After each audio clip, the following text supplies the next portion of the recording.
여러분의 인생을 변화시킬 몇 가지 기본 방법에 대해 잠시 말씀드릴게요. 자신에게 투자한다는 것은 자신의 미래에 투자한다는 겁니다. 첫 번째로 잠시 짬을 내서 바쁜 일상생활로부터 벗어나 봅니다. 휴대전화를 끄고 TV도 끄고 컴퓨터도 끕니다. 몇 분간 앉아 있다가 눈을 감으세요. 이게 첫 번째입니다. 두 번째로 호흡을 하면서 자신에게 집중하세요. 현재 순간에 주의를 집중할 때 당신은 더 많은 창조 에너지를 갖게 됩니다. 예측 가능한 미래에 대해 이런저런 생각이 떠오르거나 보통 그렇듯이 익숙한 과거에 대해 이 생각 저 생각을 하고 있다면 그렇다는 사실을 그냥 알아차리기만 하면 됩니다. 그리고 다시 현재 순간으로 돌아와 계속 집중하는 겁니다. 현재 순간에 머무를 때 당신은 가장 창조적이 됩니다. 세 번째로 스스로에게 물어보세요. 내가 바라는 미래의 모습이 곧 나라고 정의할 수 있겠는지를요. 과거 기억 속의 모습이 아니라요. 나는 내 인생에서 무엇을 원하는가? 시간을 내서 이 질문에 답해보세요. 당신이 이 질문의 답을 깊이 생각하기 시작할 때 당신의 뇌를 변화시키고 있는 겁니다.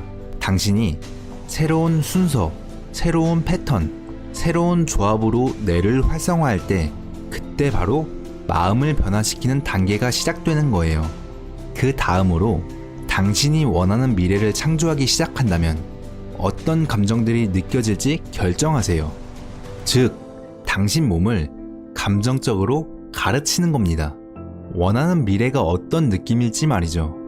그런 감정들을 느끼기 전에는 명상에서 깨어나면 안 됩니다. 다음 네 번째로 눈을 떴을 때 당신이 어떤 모습일지 마음속에서 미리 떠올려 보세요. 당신이 해야 하는 일들과 선택들, 밟아야 할 단계들에 대해서 말이죠. 계속 반복해서 그것들을 되새겨 보세요. 다섯 번째로 과거의 몸을 가지고 미래로 나아갈 수는 없습니다. 어떤 생각들을 미래로 가져갈지 결정하세요. 그것들을 적어봅니다. 난 할 수 없어. 너무 어려워. 난 결코 변할 수 없을 거야. 내일 시작하지 뭐. 넌 대체 왜 그 모양이냐? 내 잘못이 아니야. 이와 같은 생각들을 가져갈 건가요?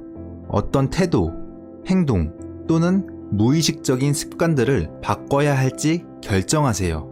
어떻게 말하시나요? 불평, 비난, 변명을 하시나요? 스스로 안 됐다는 생각이 들기도 하나요? 그런 행동들을 확실히 자각해야 합니다. 다시는 무의식적으로 그런 행동을 하지 않도록 말이죠. 마지막으로 미래에 더 이상 느끼고 싶지 않은 감정들이 어떤 것인지 결정해야 합니다. 그 말은 당신이 부유함을 원할 때 결핍감을 택할 수는 없다는 말입니다. 건강함을 원하면서 불안감이나 두려움을 택할 수 없습니다. 새로운 마음에 맞게 당신 몸을 길들여야 합니다. 만일 당신이 매일매일 이렇게 한다면 당신의 그러한 성격이 당신의 개인적 현실을 창조하게 됩니다. 그리고 당신의 성격은 당신이 어떻게 생각하고 행동하고 느끼느냐에 따라 형성됩니다. 그런 것들 중 어느 한 가지라도 바꿔보세요. 그러면 당신의 삶이 바뀔 거예요. 당신이 어떤 결과들을 불러올지 한번 가늠해 보시기 바랍니다. 한번 해보세요. 매일 당신의 뇌에 신경회로를 설치하세요. 미래에 느낄 기분에 매일 몸이 익숙해지도록 만드세요. 그럼 이미 현실이 된 것처럼 몸이 변하기 시작합니다. 이제부터 재미있어집니다. 그걸 얻기 위해 어디론가 갈 필요가 없어져요. 이제 그것이 당신에게 끌려옵니다. 당신이 운명을 끌어들이는 자석이 되는 거죠. 명상을 한 뒤에 부에 집중했는데 왜 돈이 안 생기지? 라고 한다면 제대로 한 게 아닙니다. 왜 안 생기지? 라고 묻는다면 다시 예전의 자신으로 돌아간 거예요. 실험한다 생각하고 이뤄진 상태에 오래 머무세요.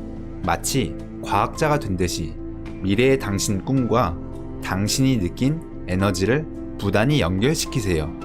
그런 뒤에 어떤 결과가 나타나는지 관찰하는 거죠. 조급해하지 말고 실망하지도 말고 왜 그 일이 일어나지 않았는지 분석하려 들지도 말고요. 그게 바로 현실을 오감으로 규정하게 되면 빠지는 함정이에요. 미래를 생각하는데 그것이 보이지 않으면 분리감을 경험하죠. 하지만 내면 작업을 하는 이들은 미래를 생각하며 그 감정을 느끼고 그 느낌과 연결되어 있어요. 그래서 훈련이 필요합니다. 그건 골프나 테니스, 살사, 코바늘 뜨개질을 배우는 것과 같아요. 무엇이 됐든 의식을 집중해 습득해가기 시작하면 능숙해지고 영향력을 갖게 되고 재밌어지죠. 누구에게나 창조라는 행위가 벅찬 행복감을 경험하는 자유롭고 이완된 작업이 돼야 합니다. 불안해지려고 해 마음이 답답해져와 이때가 바로 몸이 과거로 되돌아가려는 결정적 순간입니다. 감정은 과거의 기록이니까요. 혹은 습관으로 되돌아가 버립니다. 따라서 그 순간을 알아채면 승리하는 겁니다. 그런 순간을 계속 알아차리다 보면 승리가 쌓입니다. 이건 당신의 부나 건강, 자유, 새로운 인연에 관한 게 아니라 당신이 어떤 사람이 될 것인가에 관한 일이죠. 예전의 나를 극복하면 우리는 다른 사람이 됩니다. 이때 과도기가 존재합니다. 저는 이 기간을 진공 상태라고 부르는데 별 일이 일어나지 않아요. 이때 내면 작업을 초지일관 밀고 나가야 합니다. 당신 믿음의 끝까지 가봐야 합니다. 여기서 대다수가 포기합니다. 나는 오늘 어떤 행동을 보여볼까? 나는 하루에 또는 한평생 어떤 선택을 할 것인가? 그렇게 말해보고 그것들을 리허설하세요. 전체를 리허설해보세요. 뇌에 신경학적 하드웨어를 설치하기 시작하세요. 그리고 계속 설치하다 보면 하드웨어는 소프트웨어 프로그램이 될 것이고 여러분은 그런 식으로 생각하고 행동하기 시작할 겁니다. 루이스 하우즈의 질문. 우리가 다르게 생각해보거나 어떤 생각이 떠오를 때 지워버리도록 한 가지에서 세 가지 정도 특별한 대응 방식들이 있을까요? 우리가 몇 가지 생각들을 제거하려 하고 이것을 7일 동안 매일 해볼 때 우리가 다른 놀라운 감정들을 보기 시작하게 되고 더 건강하고 더 활기차게 느끼도록 말이죠. 이렇게 될 수 있는 몇 가지 방법들이 있을까요? 다시 조 디스펜자의 답변입니다. 좋아요. 대부분 사람들에게 해당되는데요. 첫 번째로 대부분 사람들이 아침에 일어나서 가장 먼저 하는 것은 인생의 골칫거리들을 생각합니다. 그 문제들은 과거의 기억으로부터 오는데요. 그래서 그 문제를 생각하는 순간 과거를 생각하는 거예요. 모든 문제들마다 각각의 감정들이 엮여 있어요. 그래서 불행하고 무의미한 감정들을 느끼기 시작하죠. 어떻게 생각하고 어떻게 느끼는지는 당신의 상태인 거예요. 대부분 사람의 오늘 하루를 시작할 때의 상태는 과거입니다. 그러니까 익숙한 과거에 머물러 있다면 예측할 수 있는 미래를 살아갈 수 있죠. 일어나서 스마트폰을 확인하고 문자를 확인하고 왓츠앱을 확인해야죠. 페이스북도 보고 업로드하고 트위터도 하고 뉴스도 보죠. 화장실도 가고 커피도 마시고 샤워도 하고 옷도 입고요. 이메일을 확인하고 똑같이 일하러 운전합니다. 그렇게 프로그램 됩니다. 그 프로그램의 자유의지를 잃어버리게 돼요. 그래서 하루를 시작할 때 이 간단한 한 문장으로 시작해보세요. 오늘 나의 가장 이상적인 모습은 무엇일까? 이 질문을 스스로에게 해보세요. 잘 보세요. 우리 몸은 커피 마시고 싶어. 아, 너무 피곤해. 그러면 아, 몸뚱이야. 너가 주인이 아니라 내가 주인이야. 여기 앉아 있어. 내가 먹이를 줄게. 넌 커피를 먹고 싶고 여러 가지 하고 싶을 텐데 지금은 내 시간이야. 그러면 나를 따라야 돼. 그러는 순간 육체가 아닌 내가 정신을 지배합니다. 그리고 일어나서 그걸 인식하고 다시 현재 상태로 돌아오게 되면 당신이 하는 것마다 승리할 거예요. 당신 스스로의 일부를 변화하게 합니다. 스스로에게 물어보세요. 저는 매일 합니다. 4가지 생각을 적어보세요. 오늘 하루 종일 인지해야 하는 것들이요. 난 못해. 너무 어려워. 아마 놀랄 거예요. 그게 무슨 생각인지를 의식하는 순간 일주일 동안 하루 종일 무의식적으로 그 생각이 드는지를요. 당신이 무엇을 어떻게 말하는지 적어보세요. 당신이 바꾸고 싶은 4가지를요. 어떻게 행동할 것인가를 말입니다. 불평하고, 비난하고, 변명하고, 스스로를 불쌍히 여기는 게 그게 피해자 의식입니다. 어떤 감정에 머무르실 건가요? 죄책감에 사로잡혀 사는 것에 익숙해져서 이것이 죄책감인지도 모르는 게 가능이나 한가요? 당신이 스스로를 갉아먹게 놔둘 건가요? 이런 몸과 마음의 상태를 의식하세요. 그리고 그것을 되돌아보세요. 이것은 예전의 나입니다. 그러면 이제 내 두뇌에 어떤 생각을 일으키고 연결하고 싶은가요? 생각하고, 연결하고, 그걸 느끼세요. 오늘은 어떤 행동을 할까요? 어떤 선택을 할까요? 단 하루, 단 한 번의 인생입니다. 실제로 따라해보세요. 모든 것들을 실제로 해보세요. 두뇌에 신경 하드웨어를 설치하세요. 이것을 계속하게 되면 그 하드웨어는 소프트웨어가 되고 앞으로 그렇게 생각하고 행동하게 될 겁니다. 여기가 어려운 부분입니다. 당신의 육체에 감정을 전달할 수 있나요? 미래가 분명해지기 전에 무엇을 느낄지를요. 그 느낌이 있기 전에는 절대 일어나지 마세요. 자, 그러면 이것을 며칠 연습해 보세요. 당신이 그 상태에 있을 수 있는지 살펴보세요. 그리고 기묘한 일이 시작되는 것을 바라보세요. 동시성이든 무엇이든 간에요. 두 번째는요. 하루 마지막에 이 시간을 보내세요. 하루 마지막 눕기 전에 당신의 인생에 감사해 보세요. 감사함을 느껴보세요. 당신의 육체가 어떤 느낌인지 알 수 있게 하세요. 감사하는 감정의 특징은 고마운 감정의 의미는 무엇을 받았다는 겁니다. 내가 무언가를 주었다는 것은 가치입니다. 그것을 느꼈기 때문에 감사하다고 표현할 수 있습니다. 그러니까 당신이 무언가를 받을 때 감사를 표현합니다. 감사는 받는 것의 최종 단계입니다. 사람들은 수용하고 믿고 포기합니다. 자신 감정 상태와 동일할 때요. 만약 감사의 상태에 있으면 모든 것이 내 몸 안으로 들어오게 됩니다. 만약 내가 건강하고 부유한 사람이라고 하면요. 만약 부정적인 것으로 되어 있다면 그 생각은 여기에 머무를 겁니다. 그러니 당신의 상태를 고취시키세요.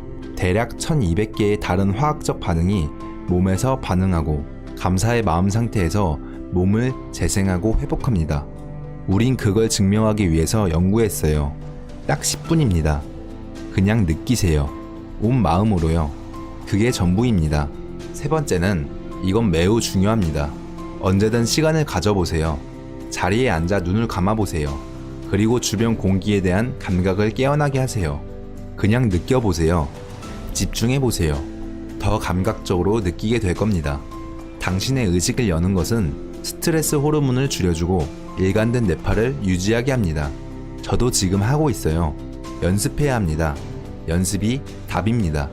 더 많이 할수록 더 잘할 수 있습니다.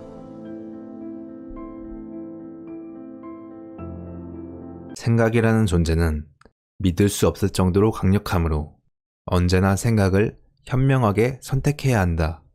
조 디스펜자. 사람들이 아침에 일어나면 자신들의 문제들을 생각하기 시작합니다. 그 문제들은 뇌에서 되풀이되는 기억들입니다. 각각의 기억은 사람들과 연결되어 있고 어떤 시점과 장소의 사물과도 연결이 됩니다. 뇌가 과거의 기록체라면 하루를 시작하는 순간 사람들은 이미 과거를 생각하고 있는 것이죠. 각각의 기억은 감정을 가지고 있습니다. 감정은 과거 경험의 최종 결과물입니다. 그래서 그 기억들과 문제들을 떠올리는 순간 갑자기 불행을 느끼거나 슬프거나 고통을 느낍니다. 지금 어떻게 생각하고 어떻게 느끼느냐가 당신의 상태를 만듭니다. 그래서 하루를 시작할 때 사람들의 전반적인 상태는 과거입니다. 그게 무슨 뜻일까요? 익숙한 과거는 곧 예측 가능한 미래가 될 겁니다. 만약 당신의 생각이 당신의 운명과 관련이 있다고 믿는다면 자신이 느끼는 것보다 더 중요한 것은 없다고 생각하겠죠. 그렇지 않으면 느낌은 생각의 수단이 됩니다. 과거에 당신이 생각한 바로 그 감정의 정의에 의해서 말이죠. 그리고 대부분의 경우 같은 삶을 계속하려고 할 겁니다. 사람들은 휴대폰을 들고서는 왓츠 앱을 확인하고 문자와 이메일을 확인하고 페북도 확인하고 당신의 발 사진을 찍어서 페북으로 메일을 보내고 트윗하고 인스타그램도 하고 뉴스도 보고 그럼 이제 자신이 알고 있는 세상과 정말 연결되어 있다고 느낍니다. 그런 다음 일상적인 활동을 하게 됩니다. 같은 방향의 침대에서 나와 화장실을 가고 커피를 마시고 샤워를 하고 옷을 입고 출근하러 같은 도로를 운전하고 같은 일을 하고 같은 사람을 보고 항상 똑같은 감정에 버튼을 누르고 이것은 일상이 되고 일상이 마치 프로그램처럼 됩니다. 이것은 사람들의 자유의지가 상실되었음을 의미합니다. 그것은 자신 이외에 다른 사람에 의해 수행되지 않음을 뜻합니다. 그래서 변해야 하는 때가 오면 의미 없는 반복성이 잠재의식 프로그램이 됩니다. 그래서 그렇게 35세쯤 되면 95%의 사람들은 행동의 기억들, 정서적 반응들, 무의식적 습관들, 고착된 태도들, 믿음들, 인식들의 집합체가 됩니다. 마치 컴퓨터 프로그램처럼 작동합니다. 그래서 사람들은 의식의 5%를 가지고 말을 합니다. 건강하고 싶어, 행복하고 싶어, 자유롭고 싶어라고 말이죠. 하지만 몸은 이미 완전히 다른 프로그램이죠. 그럼 어떻게 생각을 주어야 할까요? 분석적인 사고방식을 벗어나야 하는데 잠재의식에서 의식을 분리하는 것 자체도 분석적인 마음이라고 봅니다. 거기서 명상 역할이 시작됩니다. 왜냐하면 사람들에게 연습을 통해서 뇌파를 바꾸고 속도를 늦추는 방법을 알려주기 때문이죠. 이것을 제대로 실행하면 중요한 변화를 시도할 수 있는 운영 시스템에 도달할 수 있게 됩니다. 대부분 사람들은 위기나 트라우마, 질병, 진단을 기다리죠. 상상과 비극이 사람들의 마음을 바꿔주기를 기다리는 거죠. 내 말은 왜 기다리는가입니다. 우린 고통과 아픔의 단계에서도 배우고 변화할 수 있고 기쁨과 영감의 단계에서도 배우고 변화할 수 있어요. 그래도 긍정적인 것은 사람들이 깨닫고 있다는 겁니다. 당신의 몸은 무의식의 마음입니다. 몸은 경험이 만든 감정과 생각이 만든 감정을 구별하지 못합니다. 그리고 그런 감정들이 생각에 영향을 주게 되는데 이 생각들은 같은 감정을 불러일으키고 같은 감정은 같은 생각을 떠올리게 합니다. 지금 전반적인 사람들의 상태는 과거 속에 있게 됩니다. 그래서 변화에서 가장 힘든 부분은 전날과 같은 선택을 하지 않는 것입니다. 그게 전부죠. 당신이 새로운 선택을 하는 순간 불편함을 느끼기 때문에 미리 준비를 해야겠죠. 변화의 시기가 오면 그 사람은 변화의 강으로 들어가고 갑자기 그들은 다른 선택을 하게 됩니다. 늘 해오던 방식이 아님을 느끼게 됩니다. 그러면 몸은 이렇게 말합니다. 35년 동안 이것을 해왔잖아. 그냥 계속하면 너는 죄스러움, 부끄러움의 고통을 겪지 않을 거야. 그리고 불평, 비난, 변명, 미안함을 오랫동안 느끼지 않을 거야. 몸이 낯설어 합니다. 그래서 몸은 말합니다. 난 익숙한 곳으로 되돌아가고 싶어 라고요. 그래서 몸은 마음에 영향을 미치기 시작하죠. 내일 시작해. 너는 결코 변하지 않을 거야. 너는 안 될 거야. 이것은 느낌이 안 좋아. 만약 그 생각에 반응하면 마치 같은 생각이 같은 선택을 이끄는 것처럼 그것은 같은 행동을 이끌어 같은 경험을 하게 할 것이며 같은 감정을 만들어낼 것입니다. 실제로 몸은 정신보다 강합니다. 그런 식으로 영향을 받아왔기 때문이죠. 그래서 이제는 하인이 주인이 된 셈이에요. 갑자기 미지의 낯선 곳으로 들어간 사람은 적어도 예측할 수 있기 때문에 자책감과 고통을 상당히 느낍니다. 대부분 사람들은 미지의 낯선 곳을 두려워합니다. 불확실하기 때문이죠. 사람들은 낯선 곳에 있어서 미래를 예측할 수 없어요 라고 하죠. 그럼 저는 미래를 예측하는 가장 좋은 방법은 미래를 만드는 것이라고 말하죠. 실제 현실에서는 뇌는 당신이 상상하는 것과 3D인 실제 세상에서 경험하는 것을 구별하지 못합니다.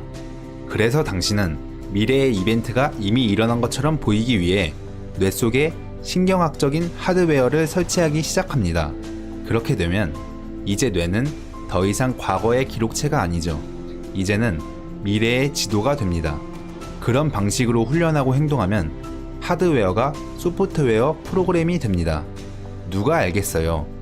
당신이 행복한 사람처럼 행동하기 시작한 것을요. 가장 어려운 부분은 몸을 감정적으로 가르치는 것이에요.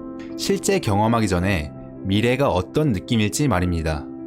무슨 말이냐면 성취감을 느끼기 위해 성공할 때까지 기다릴 수 없다는 것이고, 풍족함을 느끼기 위해 부자가 될 때까지 기다릴 수 없다는 것이고, 사랑을 느끼기 위해 새로운 관계를 기다릴 수 없다는 것이고, 회복을 위한 치유도 그렇죠. 그것은 원인과 결과의 오래된 현실 모델입니다. 우리 내면의 감정을 바꾸기 위해 외부에서 무언가를 기다리는 것입니다.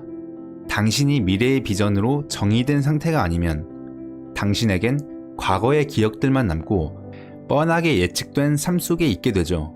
미래의 비전이 없는 상태에서 아침에 일어나게 되면 같은 사람들을 보고 같은 곳을 가고 같은 시간에 똑같은 것을 하게 되는 것처럼 당신은 더 이상 당신의 현실을 창조하지 못하게 되죠.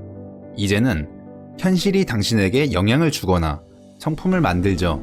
당신의 환경이 무의식적으로 당신의 생각과 느낌을 통제하죠. 그래서 우린 무언가를 느끼기 위한 외부 세계가 필요합니다. 변화되면 지금의 환경보다 좋아질 것이며 지금의 조건들보다 나아지게 될 겁니다. 환경은 그만큼 매혹적입니다.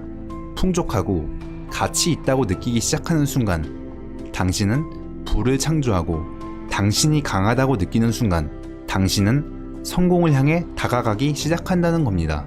건강함을 느끼기 시작하는 순간 치유가 시작됩니다. 자신을 사랑하고 삶을 사랑할 때 현실에서도 똑같은 효과를 만들어냅니다. 그것은 피해자로 살아가는 것과는 완전히 다르죠. 이 사람 때문에 이런 거야. 이것 때문에, 이 경험 때문에 내가 이렇게 됐어. 그런 생각을 바꾸게 되면 당신은 창조자가 되고 이렇게 말하게 됩니다. 내 생각과 내 느낌이 삶의 결과를 바꾼다 라고 말이죠. 이건 완전 다른 게임이에요. 우리가 더 많은 것을 믿기 시작할 때 현실의 창조자가 됩니다. 어떤 사람이 되고 싶은지 고민하는데 시간을 할애하세요.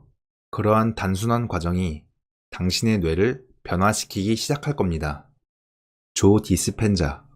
생각이 있다고 해서 그게 진리가 아닐 수도 있어요. 하루에 6, 7만 개의 생각을 하는데 그중 90% 이상이 어제 했던 생각과 같고, 그런 생각들이 내 운명과 관련된 것이라 여긴다면 인생이 쉽게 바뀌지 않을 거예요. 왜냐하면 똑같은 생각은 똑같은 선택을 만들고, 똑같은 선택은 똑같은 태도를 만들고, 똑같은 태도는 똑같은 경험을 만들고, 똑같은 경험은 똑같은 감정을 불러일으키기 때문이에요. 그래서 어떻게 생각하고 행동하고 느끼는지, 이러한 과정을 인식하기 시작하는 것이 중요한데요. 이게 바로 메타인지예요. 그렇다면 이것이 왜 중요할까요? 왜냐하면 몸과 마음의 무의식 상태를 더욱 인식할수록 하루를 더욱 의식적으로 보낼 수 있게 될 것이고, 그리고 그 생각은 우리의 자각에서 사라지지 않을 거예요. 왜냐하면 이건 내 자신을 이해하는 것이기 때문이에요. 명상이라는 단어는 더 친숙해진다는 뜻입니다. 따라서 예전의 내 모습과 생각, 태도, 감정과 더 친숙해지면서 예전 모습에서 벗어나는 겁니다. 새로운 생각들을 하고 새로운 감정을 느끼는 상태가 되고, 이런 식으로 충분한 시간을 보내면 이런 새로운 모습에 적응하게 됩니다. 정말 중요한 건 이겁니다. 마치 정원 같은 거예요. 만약 우리가 정원을 만든다면 잡초를 뽑아내겠죠. 예전에 심어져 있던 이전 것들을 뽑아내야 됩니다.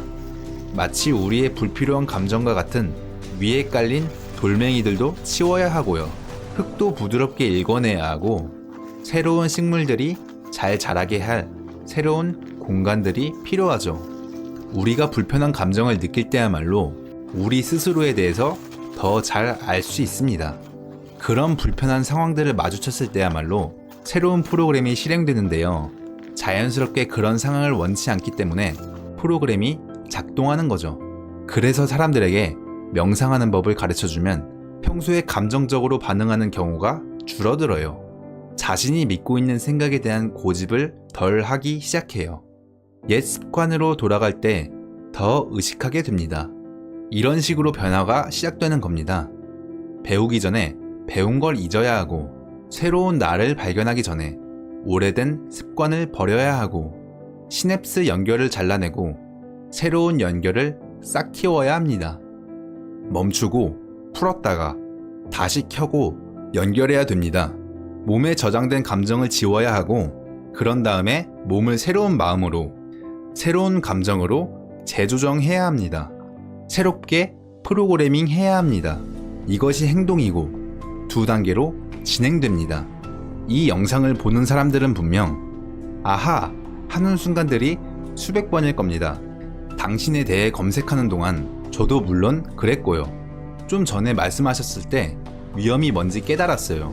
아하의 순간들은 있었지만 다음이 없는 거죠. 맞아요. 그것이 위험해요.